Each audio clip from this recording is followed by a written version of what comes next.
Hello, I am Marcus Sedgwick and I am a writer. And if you don't know me, I have written a lot of books, too many books to really go into here. But I was asked to say hello to everyone at Wiltshire Libraries, and that's what I'm doing. Hello, everyone at Wiltshire Libraries. I hope you're all very well.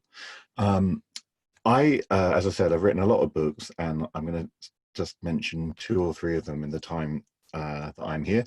In the past, I've written books like this one, Revolver. That's quite well known. If you like things, short, thrillery type things, you might like this. It's set in the Arctic Circle. It's set in the snow. It's very cold throughout the book. So if the weather's too hot where you are right now, like it is where I am, you might like to cool down with that. Or if you want to read something a bit strange and more mysterious, I wrote this book some years ago too, called Midwinter Blood, which is sort of like 7 short stories that interlink, and they all take place on the same strange island. Again, in the far north, but this book takes place at different times of year.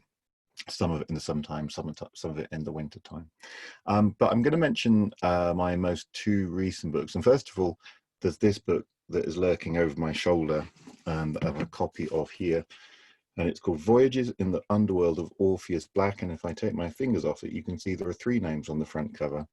And I find this book perhaps one of the easiest books to talk about that I've written, because it was not just written by me, it was written by me and my brother, Julian Sedgwick, and illustrated by the wonderful illustrator, Alexis Deacon. And the reason I find it easy to talk about is I feel much less self-conscious talking about a book that 3 people made and not just that I made, if that makes sense. It's easier to be proud of a book and maybe even a little boastful about it. It's an extraordinarily beautiful object as a book. It's full of amazing illustrations like this from Alexis. It has sections just of prose, and it has sections of poetry too. So it's a bit of a strange mixture of 3 different things, this book. What it's about is almost impossible to say very briefly, but it kind of retells in a very slight way the Greek legend of Orpheus, but set during London during the Second World War, during some of the bombing raids on the city during that war. So that's that one. And then the other book that I'm going to mention, I'm going to change my background because I see it's flickering in and out of reality anyway. And now we're going to move somewhere very different.